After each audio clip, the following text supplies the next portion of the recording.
All right, let's just get right into it. When most people think about artificial intelligence, they picture this hyper-advanced calculator, right? Like a perfect machine where you punch in a deterministic equation and it spits out a perfectly predictable answer every single time. But if you want to truly grasp how modern AI actually works, we need to completely shatter that mental model. Today's explainer is going to fundamentally shift how you view these systems. We're moving far away from the idea of a rigid calculator, and I'm going to introduce you to what AI really is, a probabilistic reasoning engine. Determinism is a lie. I know, it's a pretty bold statement, but seriously, in the real world, exact inputs giving you exact outputs, that's just a mathematical fairy tale. Think about it. If an engineer measures a sensor's voltage twice, they're going to get two totally different numbers. Or if you show a picture to a person, they might describe it one way on a Tuesday and completely differently on a Thursday. The real world is incredibly noisy and unpredictable, so we absolutely cannot rely on exact math. We have to learn how to do algebra with the unknown. We need a way to compute with uncertainty. So here's our roadmap for this explainer. First, we'll hit the lie of determinism. Second, the rigged gears. Third, shaping the bell curve. Fourth, the AI probability engine. And we'll wrap up with controlling model creativity. Okay, part 1, the lie of determinism and why exact math totally fails us. You know, as we look at this timeline, it's clear we're definitely not the first ones to crash into this problem. Way back in the 17th century, gamblers figured out that deterministic math simply couldn't predict a dice roll, which basically forced Pascal and Fermat to invent probability theory. Fast forward a bit to the 19th century, and physicists like Maxwell and Boltzmann hit the exact same wall. They couldn't possibly track every single bouncing gas molecule in a room, so they used a distribution of their speeds to figure out temperature instead. And today, machine learning engineers are staring down that exact same hurdle. There is literally no perfect deterministic equation that reliably maps a grid of pixels to the concept of a cat. So, just like those physicists, ML engineers have to speak the language of distributions. Moving right along to part 2, the rigged gears. Let's talk about variables versus distributions. Now, here's where it gets kind of fascinating. We have to separate the actual chaotic event from the mathematical rules that run it. So a random variable is just the mechanism. It takes a chaotic, unpredictable, real-world outcome and maps it onto a clean, easy-to-read number line. Think of it like the slot machine itself, right? The interface you're pulling the lever on. But the distribution, that's the rulebook. That's the hidden set of rigged gears spinning inside the machine, dictating exactly how often certain numbers hit. It's what makes sure cherries are super rare and lemons pop up constantly. We absolutely have to keep the mechanism separate from the underlying rules. Let's actually run a little rigged gear simulation right now. What you're seeing is the Bernoulli distribution, literally the simplest mathematical coin flip out there. Notice those two bars, one sitting at x equals 0 and one at x equals 1. Now watch what happens as our probability parameter, let's call it p, starts to shift. If p drops down to 0.2, you can see the bar at 0 suddenly rocket up while the bar at 1 shrinks. If p hits exactly 0.5, they level out perfectly. That's maximum uncertainty right there. The math here is actively acting as a rigged gear, completely controlling the physical likelihood of this simple binary switch. Now, if we take that basic coin flip and blow it up to handle multiple outcomes, we get the categorical distribution. Think of it as this perfectly rigged roulette wheel.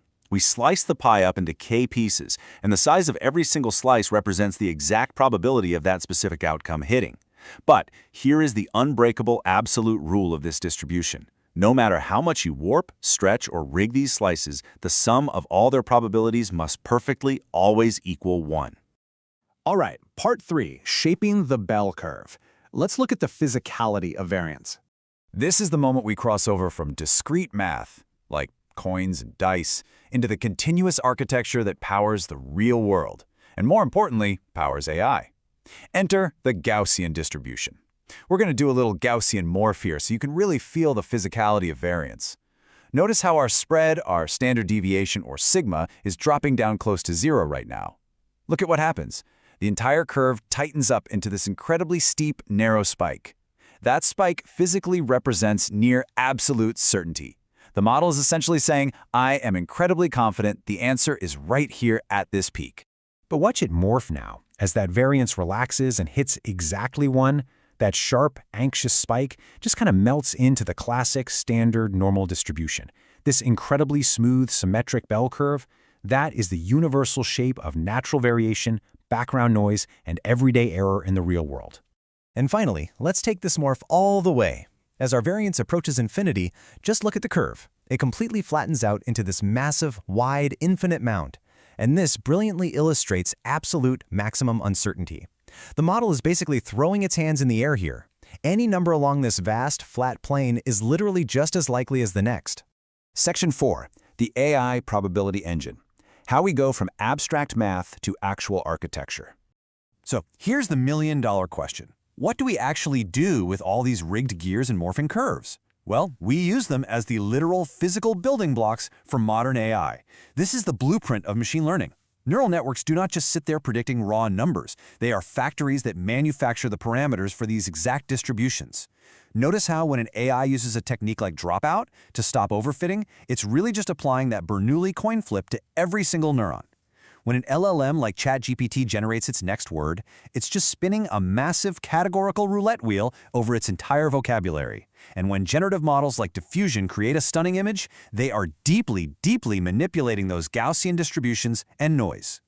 But there is a massive engineering hurdle here. If a model tries to just randomly sample from a distribution while it's training, it breaks the mathematical chain. The whole computation graph just shatters, and the model literally cannot learn. The brilliant fix for this is something called the reparameterization trick. Notice how we cleanly separate the learned mathematical parameters, the mean and the variance, from the actual chaotic randomness. By moving that random noise entirely outside the main equation, the gradients can flow safely back through the system. And that is what actually allows the model to learn from its mistakes. And finally, part 5, controlling model creativity. Let's get into the sampling reveal. Now, this is where we connect all of this abstract math directly to the buttons and sliders you're constantly tweaking in tools like ChatGPT or Midjourney. But before we touch those sliders, we got to understand how the machine actually stores this data. Computers absolutely hate tiny fractions. If you try to multiply 100 tiny probabilities together, the computer's memory just underflows. It essentially rounds everything down to 0 and crashes the math. To get around this, AI engineers operate entirely in log space. So instead of multiplying those tiny fractions, they just add log probabilities together, which we call logits. So when an AI factory is thinking, it is natively spitting out these raw logits.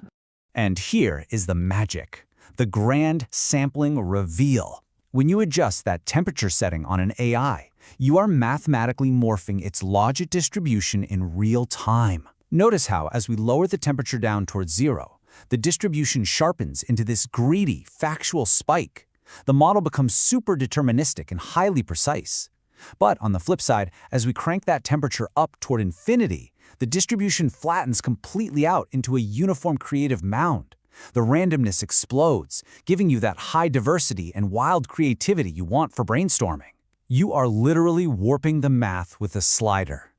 So, taking a huge step back for a second, I want you to really ask yourself, based on everything we've uncovered today, what are we actually building when we train an AI model? Here is the final mental model I want to leave you with. You aren't just outputting numbers. You are designing microchips for a probability engine. Every single layer of a neural network is just a tiny factory churning out the specific parameters for rigged slot machines. And once you finally realize that AI isn't some perfect calculator, but a master manipulator of distributions and uncertainty, you unlock a profoundly more powerful way to understand the tools that are reshaping our entire world.